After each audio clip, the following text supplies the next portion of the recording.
6 women are on death row in Texas. Darlie Routier murdered her 2 sons in 1997. Kimberly Cargill murdered her babysitter in 2010.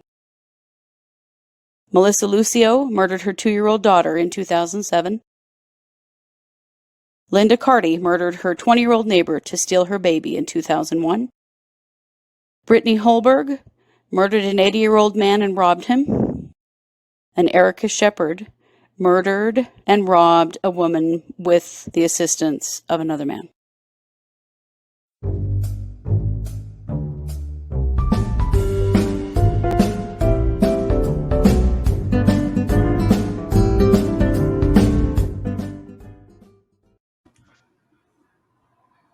Hey, everybody.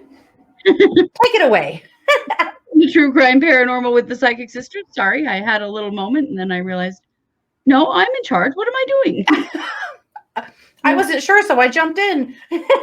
Oh, because I took a breath and paused. Well, hey, everybody. Welcome to the show. I'm here with my sister co-host and partner in crime, Katie Weaver. Hey, Katie. Hello. How's it going? It's going well. Yeah. We had a weirdly quiet weekend. No kids at home at all. Wow. And so, I did a bunch of laundry.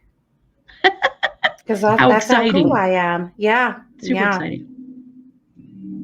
And we did have a really fun spirit school class this morning. Yes. We did crystal grids, and they turned out amazing. So if you are in spirit school or you want to be in spirit school and take that class, go over and join our membership so that you can be a part of all the fun over there. Yeah, that's our YouTube membership. It's $14.99 a month, and you get a guided imagery meditation and 2 classes with us. Yeah. And that sounds like a lot of fun. My class this month is coming up on Tuesday, and it is called Heart Chakra First Aid. And there's actually a gift in this class that you get to keep. So I'm very excited for that. So that'll be at 7 p.m. Mountain Time. If you are in Spirit School, obviously you have to be signed up for Spirit School in order to attend that. So go to YouTube. On the front of it, on the front page of our YouTube channel, it says join. That's what you're joining when you join. Awesome. I love it. Well, I'll give you a quick sneak peek for the grid class. This is the Healing the Earth grid that we did. That'll turn out gorgeous. Nice. Yeah. And this is a Manifesting Love grid. Ooh, neato. Yeah. So, pretty fun stuff. Well, good. So go do it and definitely be at the Heart Chakra First Aid class. Man. Yeah. Plenty of struggles these days. Yeah, it's a great class. I'm going to teach you some really good skills for working with grief, for just working with pain and loss, or just if you've just had your heart broken a few too many times and you need some help with that. We're going to go through some ways to work on that yourself, and then I have something special for you to take away that will help you with that as well. So, wonderful. This is our Monday show. It's our first show of the week. We're excited to be back with you for this week, and we have, I think, something interesting to share. It's a little different than what we normally do, but it struck me. I saw an article recently that indicated that there are 6 women on death row in Texas. You guys, that's huge. That's a huge amount. To even have 1 woman on death row in a state is a lot. Well, to put that in perspective, in the last 100 years, 40 women have been executed in the United States. Yeah. The whole United States. And there's 6 currently on death row. In Texas.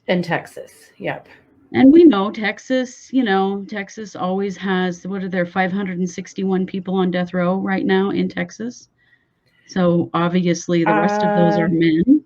I believe it's 170. It's 198 currently. Oh, but I'm sorry. 561 is the... Well, they have since 1982, when, for a little while, the federal government put a stay on executions. They came back about that time. And since 1982, Texas has executed 572 people. There you go. That's where that number was coming from, which wasn't Vermont after that, and it was like 130. I am not sure. Yeah, it was way low, but Texas is always high. Texas is pretty big on the death penalty. There's been a lot of legal work done in the last 20 years or so to try to speed up the process so that people don't sit on death row so long in Texas.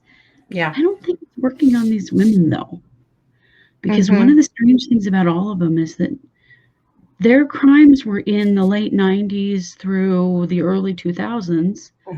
And none of them actually have execution dates, and the vast majority of them have actually exhausted all of their appeals. We're going to talk you through their cases.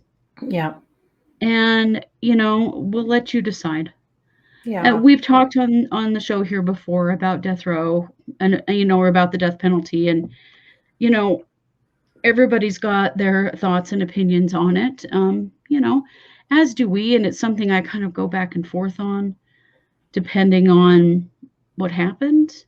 Yeah. But I'm not sure that's the right way either. I don't know what the right way is, honestly, to look at this, but it is something that we want to continue to discuss because it's very relevant to true crime, us as human beings and to true crime. Absolutely. So, Katie, do you want to go ahead and share your cases? I do. Before I do that, though, I just wanted to share a couple more stats that I think are interesting about the death penalty in women in Texas. They have not put a woman to death since 1998. So it's been more than 20 years. And that was Carla Faye Tucker. Very famous murderer. Yeah. But before her, they hadn't executed a woman since 1868. Wow. Yeah.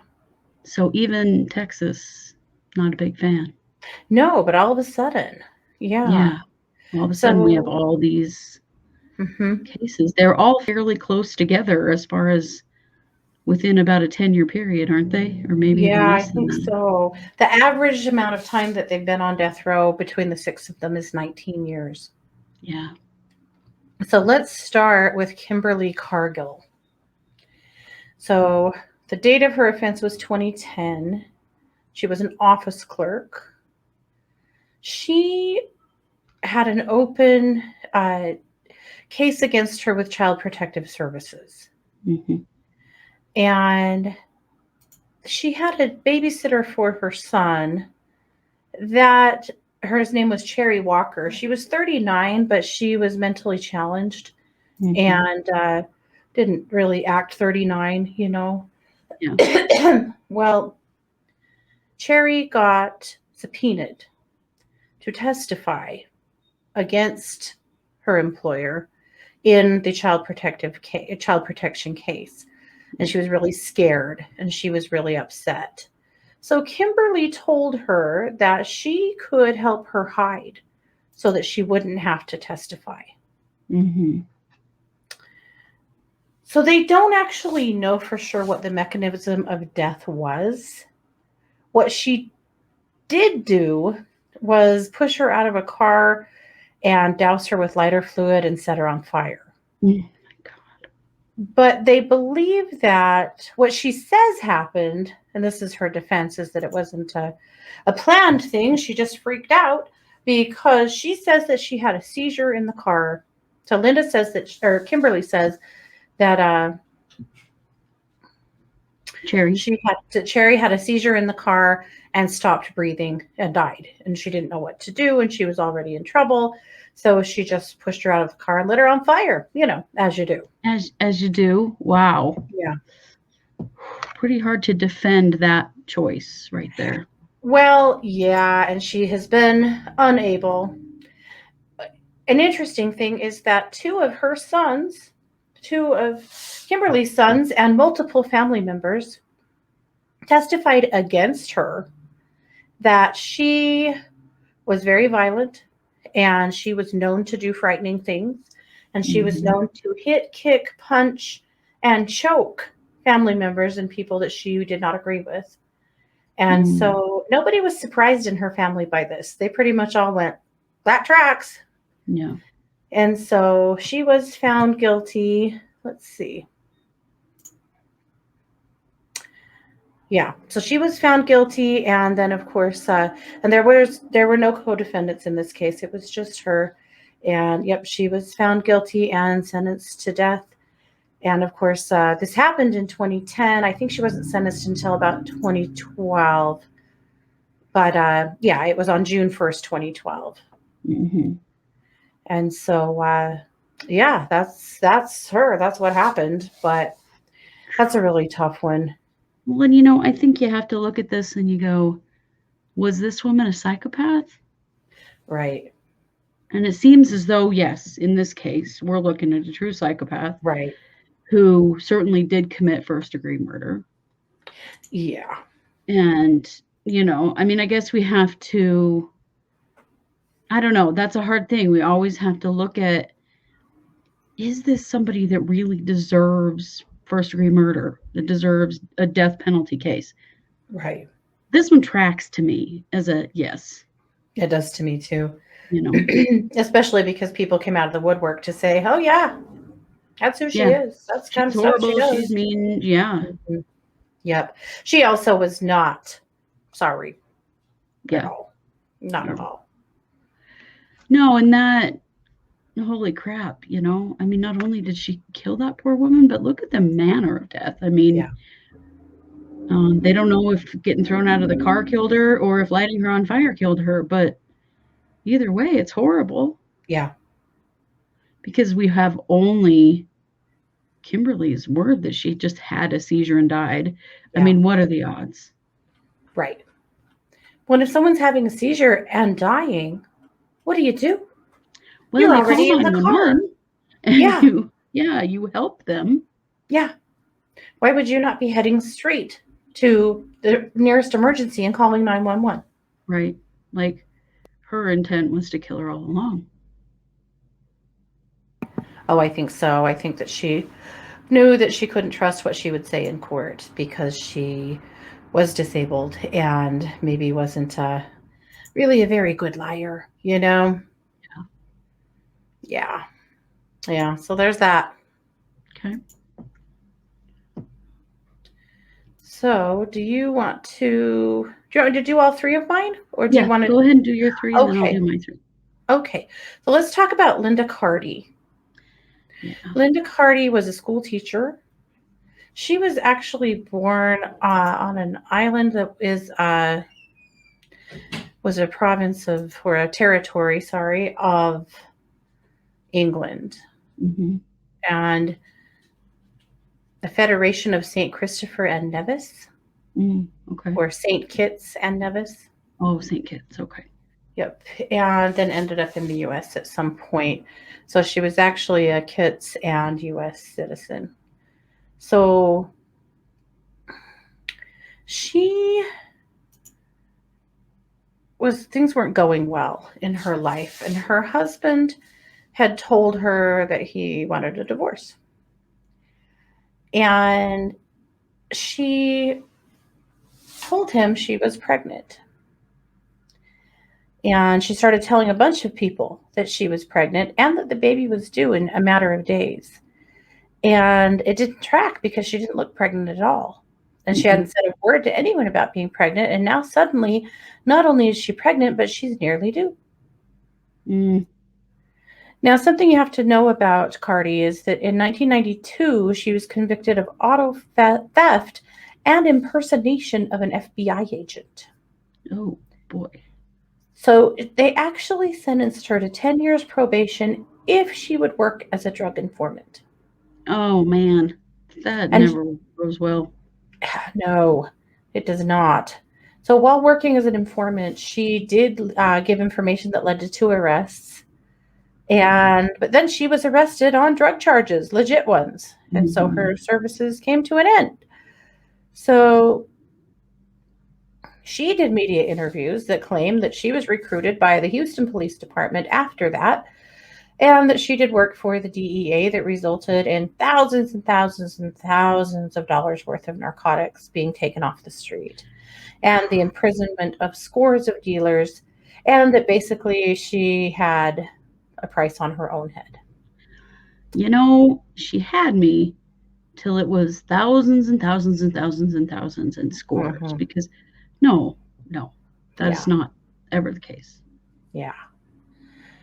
So on May 16th, 2001, she and 3 men invaded a home and kidnapped a woman and her son, a 25-year-old woman and her newborn baby.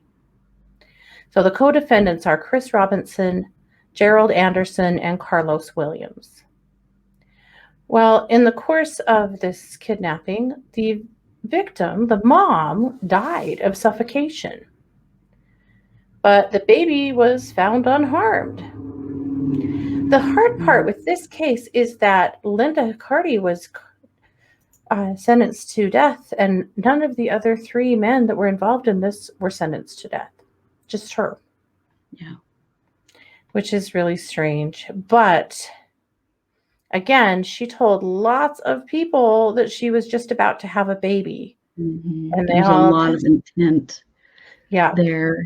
So her defense was that she did not commit this murder, that she was forced to help out because she was being stalked by and basically blackmailed by drug dealers that were mad at her for her time with the DEA, and that this was not her masterminding this scheme to steal a baby. This was her doing what she was being told to do by these drug dealers because they were mad at her, essentially. And they wanted her to lie about being pregnant and steal a baby? That's the problem. None of that makes any sense. No. Yeah. And she's pretty notorious for blaming the I've been picked on by whoever for her criminal behavior. Right. Yeah. Now, there is an interesting facet to this because of her English citizenship or heritage, because they don't have the death penalty in England and they don't appreciate it. Yeah. And they have written briefs, amicus briefs, I believe, to, friend of the court type briefs to try to say, like, we don't want to see this happen. We're not happy about this. This went clear to the Supreme Court, the U.S. Supreme Court in 2010. And that's when the British government filed an amicus curiae brief. I don't know how you say it, curiae. Basically, it's an amicus brief. Anyway, on May 3rd, the court refused to review the case and denied the amicus brief. So, the Texas Board of Pardons and Paroles has the option to recommend clemency to the governor of Texas. Doesn't really look like they're going to do that. Yeah. But this one is a little frustrating. In 2018, she came back to the Supreme Court and argued that the Texas Court of Criminal Appeals refused to consider the cumulative prejudice of constitutional errors in her case, including ineffective assistance of counsel and the state intentionally withholding numerous items of exculpatory evidence. However, the court denied. And again, the British government filed an amicus brief in her support. So this one is a really different one because of the fact that she is English. Right. It is, because ultimately, they could deport her. Right. That is one thing that could happen, is that she'd be deported back to her home country. Although I really doubt Texas will want to do it. Right. Right. Well, it's kind of an interesting thing because this actually is a breach of international law if they are to carry forward the death penalty. Right. However, there's no teeth in it. No, so there's no enforcement. England can accuse the U.S. of breaking the law and can accuse Texas of breaking the law, but there's literally nothing else they can do. Right. It's still, it makes me think that she probably will never actually be executed. She'll just sit on death row with that over her head for the rest of her life. But I don't think they'll ever actually do it because of the international ramifications. I agree. I suspect that's exactly what they'll do because they don't want to give up any control, but they also don't want to get in trouble. So that's what they'll probably do here. But it is very concerning. I mean, not that her behavior isn't very concerning. However, Yeah. why aren't the other parties involved also on death row? Yeah. Good question. Yeah, for sure. Yeah. So that is Linda Carty. There's been quite a bit of attention on this case. There's a lot of information out there. If you guys are interested in tracking down more, that's obviously just the Cliff's Notes, but very interesting. Yeah. So now let's talk about Darlie Routier. Yeah. Darlie is from Dallas. She was self-employed. On June 6, 1996, she allegedly, or has been convicted of, I should say, of stabbing to death her 5- and 6-year-old sons. Actually, she's only been convicted of the murder of the 5-year-old son. She's been charged with murder in the death of the 6-year-old, but they haven't ever actually carried through with it. Because they got the death penalty on the first one. Yeah. So she called 911 at 2:31 in the morning, panicking, told the police that, or the operator, that her home had been broken into, that an intruder had stabbed both of her sons and her. And they sent, that they sent law enforcement directly over, and law enforcement cleared the scene and allowed for emergency services to come in. And one of her sons was still alive, but died on the way to the hospital. The other one was already dead. She was slashed across her throat. So initially it was just a really horrible invader, type case. So that's how they treated it. She says that she had fallen asleep on the couch with the boys, and that her husband and baby were asleep in bed upstairs. There was actually an infant as well, another little boy. And she says that she fell asleep on the couch, that she woke up to an intruder slashing her throat, and that he had already stabbed both of the boys.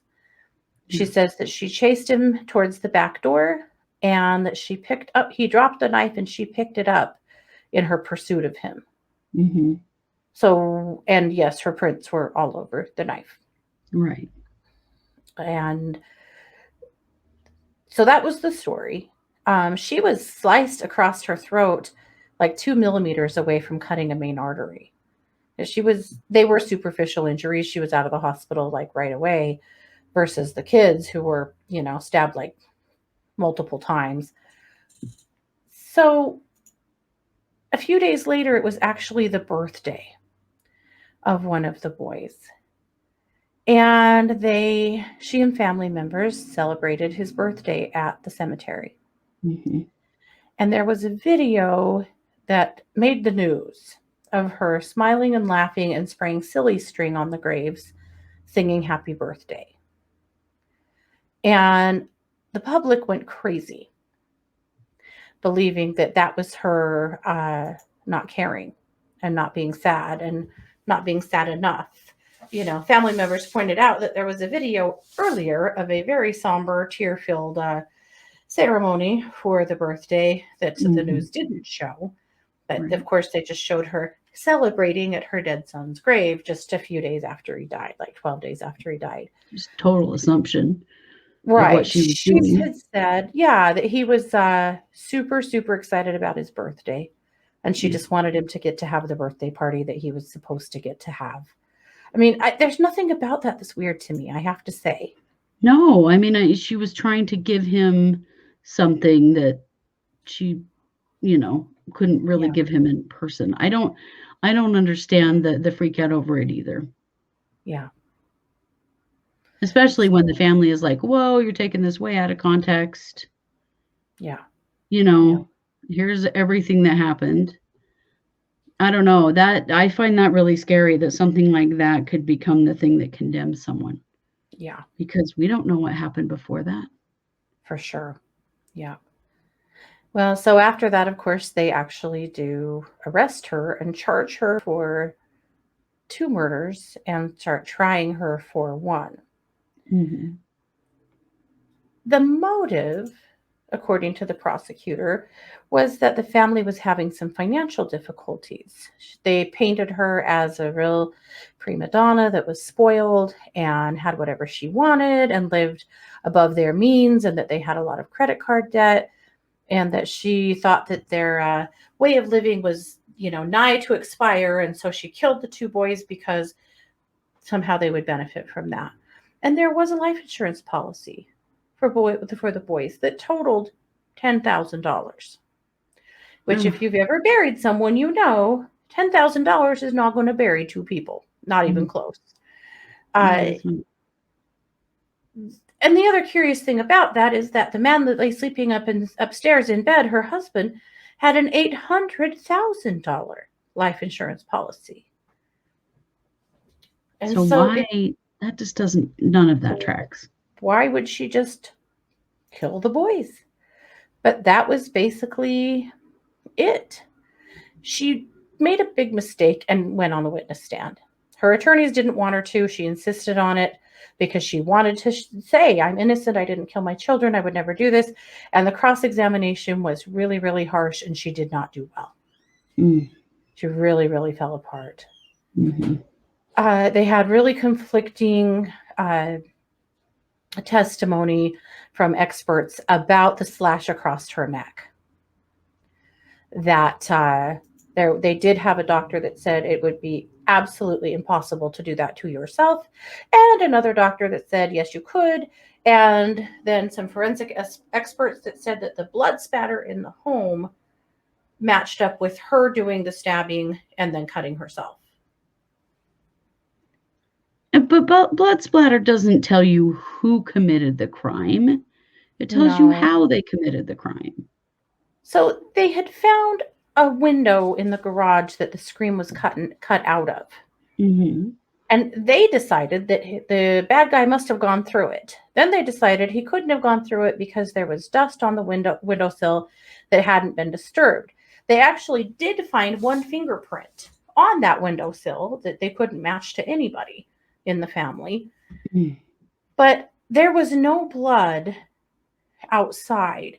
And that's one of the things, that there was a bloody sock that was found outside of the house out in the backyard. Mhm. And it had blood from both boys on it. Mm. So what they said is they believe that she killed the boys and then she set this scene up to look like there'd been an intruder.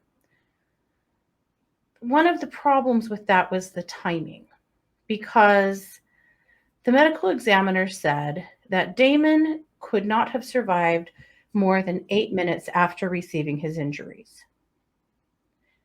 So she was on the phone with 911 for 6 minutes and, said that she called Mhm. 911 as soon as the attacker left. She called 911, because she was injured and her children were dying and dead. Mhm. And that, so she was on the phone for 6 minutes. They arrived, they loaded him in the ambulance, he died. Mm. And the defense says that didn't leave enough time for her to stab up the boys, cut herself, stage the crime scene, plant the sock outside, and then come back in the house and be ready for the paramedics to arrive. Right. But also, even though she was spraying blood from her neck, there was no blood from her in the garage or anywhere outside the home, like where the sock was found. Well, and was there DNA in the sock? I mean, if someone had been wearing that. Right? Well, so this is what's happened. They did convict her on February 1st, and on February 4th, she was sentenced to death by lethal injection, and that was in 1997. Oh, in 97. Okay. Might In not have had that 97. DNA technology. So there have been a bunch of appeals, And in 2008, she was granted the right to new DNA tests because, yes, the sock. Right. And so they remanded her to the state level for DNA testing. On January 29th, 2014, a judge of the Western District, Fred Bieri, granted a request from prosecution and defense for her case to have further DNA tests vital to the defense to be performed on a bloody fingerprint found inside the house, a bloody sock, and her nightshirt. Mm. In 2018, the Criminal District Court, number 3, ordered a third round of DNA testing with the backing of both the prosecution and the defense. And here it is, 2021, and we are still waiting for the results of that DNA testing. Mm. Which Now, I guess is why she doesn't have an execution date. No, she doesn't. She and her husband, her poor husband. So yeah, what is he saying through all of this? This ruined his life. He said she was innocent.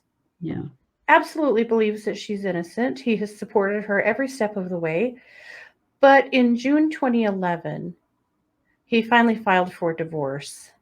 He told media that the decision was mutual and very difficult, and that he still believes that she's innocent.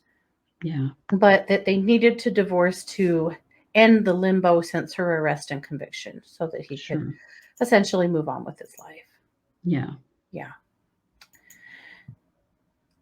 I don't like this case at all. I do not believe that this woman deserves death row. I frankly don't think that she's actually guilty of this crime. Guilty of anything.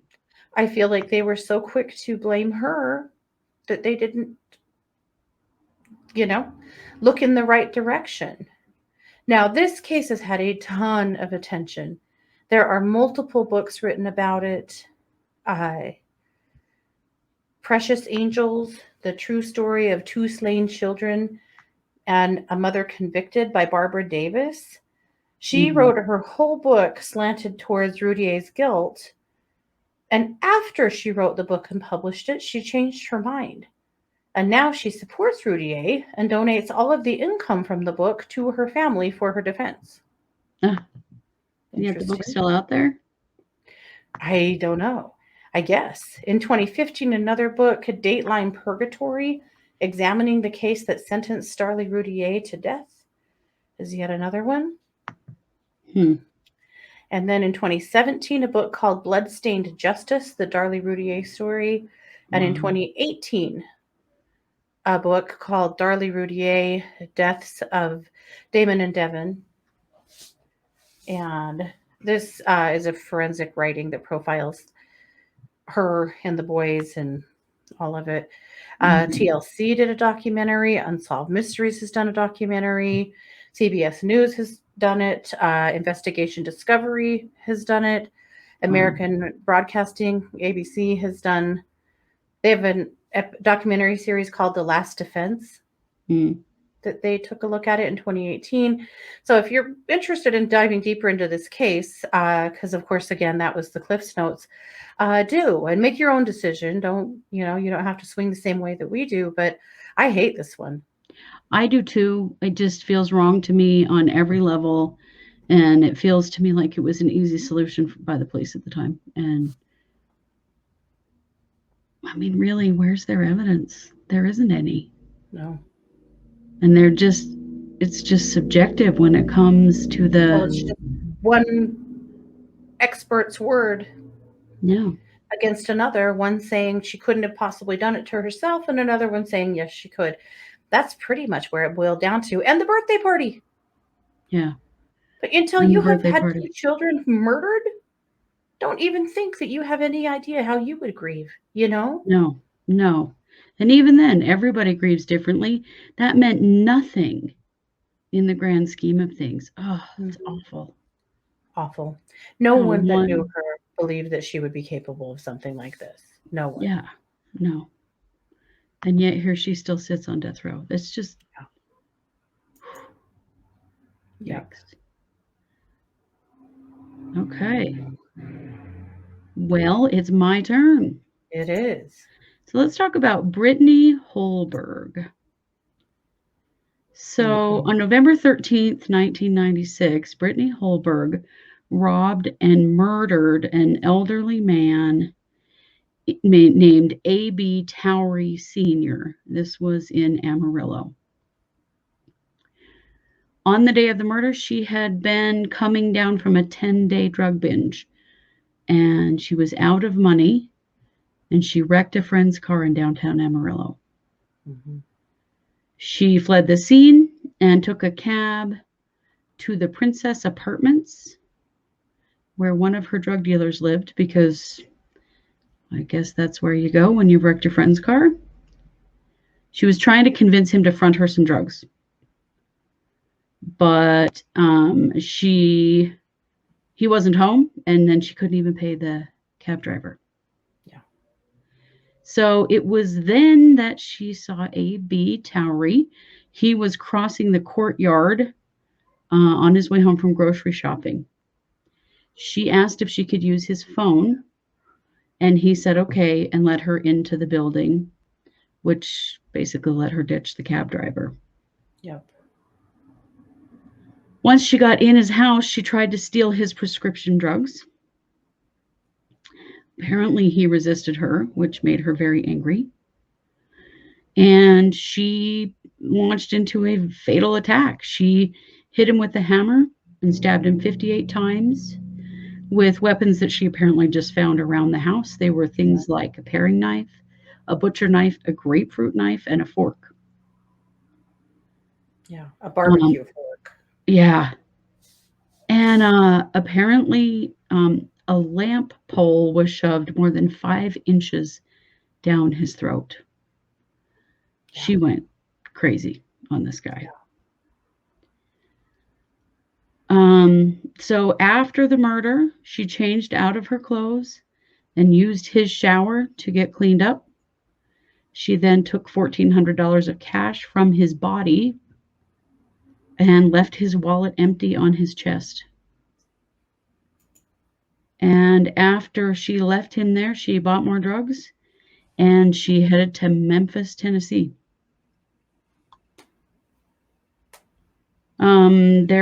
She was found because of an America's Most Wanted episode. There was a tip on her whereabouts, and she was arrested outside of a McDonald's in Memphis in 1997. So she was free for a little while. Mm-hmm. So she was extradited to Texas, and she was charged with capital murder. She was convicted and sentenced to death on March 13th, 1998. And, you know,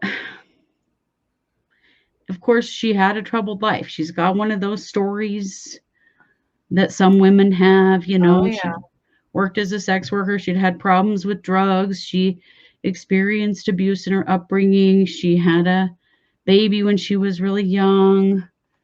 And, you know, she's tried to use her history as an explanation for her behavior. Yeah.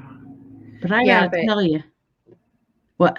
You know, she was released from the substance abuse felony punishment program on September 1st, 1996.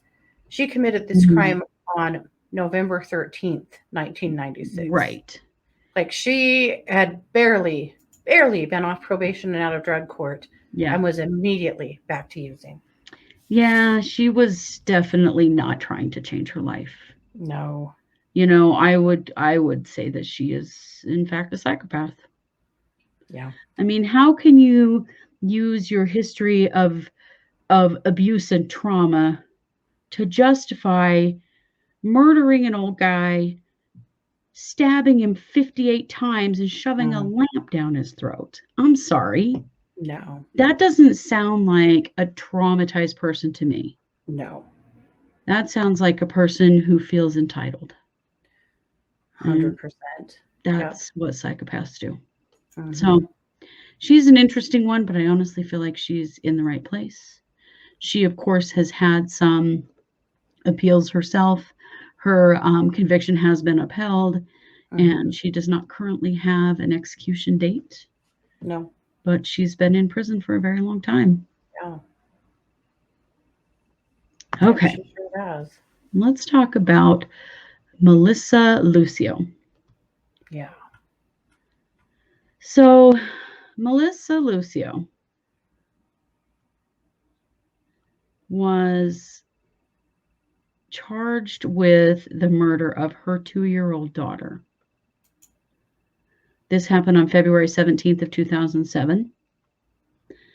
Now, Melissa had 9 children. And she said that her daughter fell down the stairs. Unfortunately, her daughter had bruises all over her body and bite marks on her back and a broken arm that had not been set. Oh. And had hair that had been pulled out by the roots. And so basically the autopsy showed that she had lots and lots and lots of terrible injuries that could not possibly have been caused by a fall down the stairs. So in 2008, she was formally sentenced to death by lethal injection in the Cameron County District Attorney's, in Cameron County, Texas. And, there's not been much of a defense for her. I mean, other than saying she fell down the stairs, there really isn't much of a defense. They didn't put up much of a defense for her.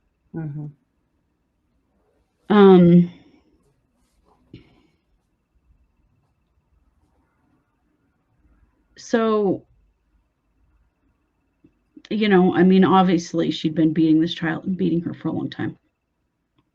Yeah. So, basically, these are the kinds of cases that you find with women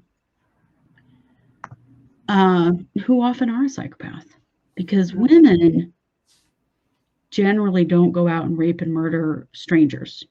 Female psychopaths attack those most vulnerable within their lives. Family members are usually who get it. And I don't think that Melissa Lucio is in the wrong place. No. Unfortunately for this situation, and yes, she had some challenges, but there's really no doubt that child had been terribly abused.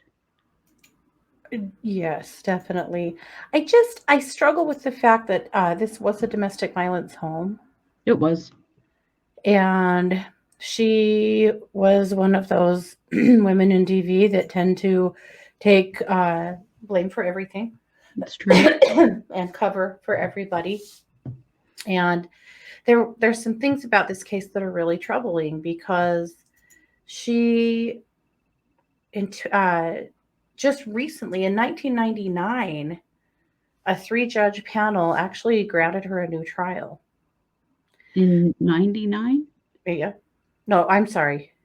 2019? 2019. Oh, yeah. I was like, this was 2007. Okay. Yeah. No, in 2019, she was granted a new trial. The panel ruled that her right to present a competent defense had been violated at trial when the court excluded 2 expert witnesses from testifying on her behalf. This is one of the things that we just keep seeing in these Texas cases, is the courts doing pretty unfair things. And, and violating constitutional rights. But then when they appeal, them saying, yeah, but you're still guilty. So. Right. It's very true. I just really struggle with her, because you cannot tell me that she didn't know that her 2.5-year-old daughter was covered in bruises and bite marks and had a broken arm. Right. She did know. Exactly. She did. And yeah, okay, being in a domestic violence situation is terrible. Yeah. But she knew. She had to have known that child had those injuries. Yeah. She didn't get her help. And when she was killed, she tried to cover for it. So whether she did it herself or she covered for the person who did, she's just as culpable. Yeah. In my opinion. But does it qualify for death? What do you think? You think yes? Well, I mean, ultimately, that is as vulnerable a person as you can get that is in your care. Yeah. So I honestly think, I don't know. Does anything qualify for death? I don't know. I'm still on the fence about the death penalty. Is it first degree murder? Yeah. Absolutely it is. Did she know that her little daughter Mariah was at that kind of risk? 100% she did. She had to have. Yeah. Had to have. Yeah. So it's a tough one, and I agree that she didn't get a real fair shake in the legal system. But does that mean she didn't do it? She's not getting her new trial. Yeah. The prosecution argued against it. And on February 9th of this year, a court of appeals reversed the ruling, granting her a new trial. Yeah. There's been a lot of fighting over stuff like that in many of these cases, partially because they go on for so long that their attorneys mount varying kinds of appeals because there's time to. But this is also her defense or her appeals frustrate me in a completely different way. And you guys, if you watch us, we talk a lot about the Vallow case, but watching nearly every one of these women file for an appeal because they lacked adequate counsel for whatever reason. Yeah. If we aren't here in 10 years with Lori Vallow, I will be amazed for the same reasons. Me too. Yeah. Unfortunately, for most of these women in these cases, though, they had public defenders. Yeah. They didn't have a choice about who was defending them. No. Ugly. Yeah. Okay. Well, our last case, and this one is definitely a problematic one in my mind. This is Erica Sheppard. Erica Sheppard was convicted of first-degree murder and robbery. This was in Houston, Texas. It was on June 30th of 1993. She and her co-defendant were looking for someone to rob. They had planned to rob someone, potentially steal their car.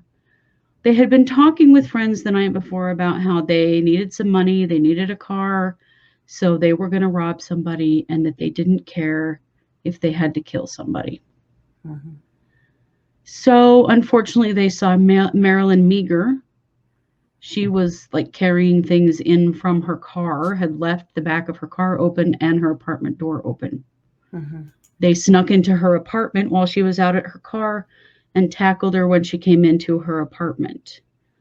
James had a dull kitchen knife that Erica actually had it, and she handed it to him. He tackled Meager and tried to slash her throat, but the knife was too dull. And so he sent Erica to the kitchen for a bigger knife. She did bring it to him. He cut her throat 5 times, and then he wrapped her head in plastic, and he struck her in the head with a 10-pound statue. So she was sentenced to death in 1995. Her co-defendant, James Dickerson, died on death row from AIDS. Yeah. Dickerson was actually the boyfriend of her cousin, whom she was staying with at the time. She says that although she was there, she did not participate in the murder. I'm not sure. It depends on how you use that term, participate. Right. She did get the knife. They were never able to prove that she actually caused any harm to Marilyn Meager, but she was present, and she did not stop it. They did, in fact, steal her car and some money, and they took off in her car. They were later caught in it because her cousin basically told on them and said, I think that they did it. They were talking about doing something like this the night before. It's a really ugly, ugly situation. Mm-hmm. I just question, I don't know. I know. She's where she should be. She But is. should she really receive the death penalty for what he Not did? killing anyone. According to Texas's penal code, yes. Felony murder. Well, one of their, I have a whole list of the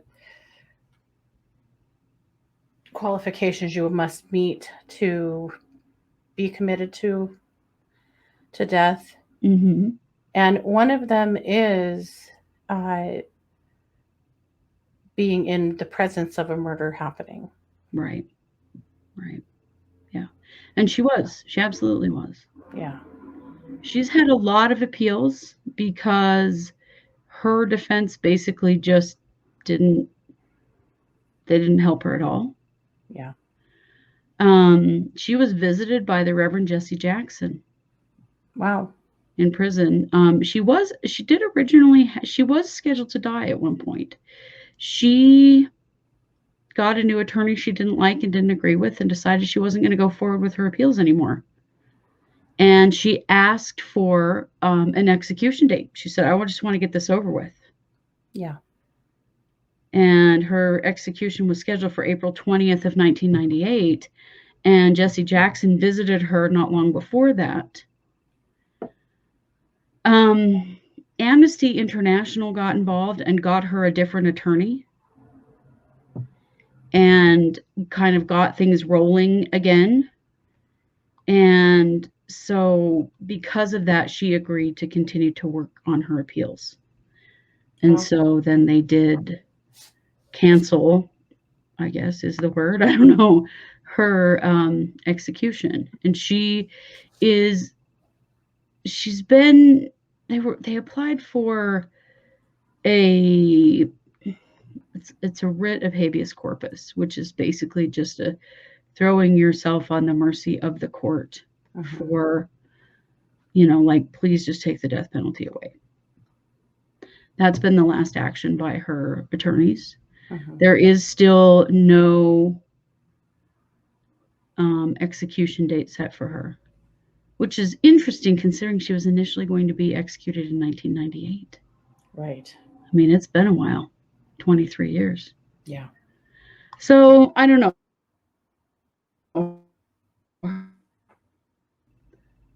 There we go. Okay. And we lost each other there for a second. Yeah. I'm just, questioning, does she really deserve the death penalty? Yeah. Obviously she did some very wrong things, but I don't know. I just have questions. Yeah, I question that one too. Yeah. These cases are interesting because I think when you look at the cases of men who are on death row, their cases are very different from these. Yeah. And that's why I wanted to share these, to think about what death row is, why women are on death row and what's happening with that and what the issues around that may be. And I'm not saying that there aren't, issues in men's cases as well, because there are. There definitely are. But, it seems that no one wants to execute women, even Texas, looking at these situations, how long these women have been sitting on death row. So we'll see what happens with them. But we wanted to bring you up to speed on this because I feel like occasionally it's really important for us to talk about issues that are important within, if you are a true crime aficionado, to be aware of what is happening in our legal system, what is working and what is not, and why are things happening the way that they are, and how are particular groups being treated. And I'm sure we're going to cover more of that as we go along. But I found this very interesting to see these 6 women sitting on death row in Texas. I agreed entirely. Yep. Well, this is good. Very interesting. So yeah, it'll be interesting to see how they all play out or don't. My gut feeling is that they will all just sit on death row for life. See, that's what I think. Actually execute any of them. That's kind of what I think too, is that they're just going to wait them out. Yeah. We'll see. Yeah. Well, this is our Monday case, so we have 2 more new cases coming up this week. Then we have our live update on Wednesday night at 7 p.m. Pacific, and the psychic hour on Thursday night at 7 p.m. or Mountain. Sorry, not Pacific, Mountain. I used to be on radio that was Pacific, and so I always get screwed up with that. It's always Mountain. Tuesday night at 7 p.m. Mountain. If you are in Spirit School, our membership here on YouTube, I will be teaching a class called Heart Chakra First Aid. Yeah. So stick with us this week. We have lots of great programming coming up, and we do appreciate you being here with us. We have been True Crime Paranormal with the Psychic Sisters. Have a great day. Take care.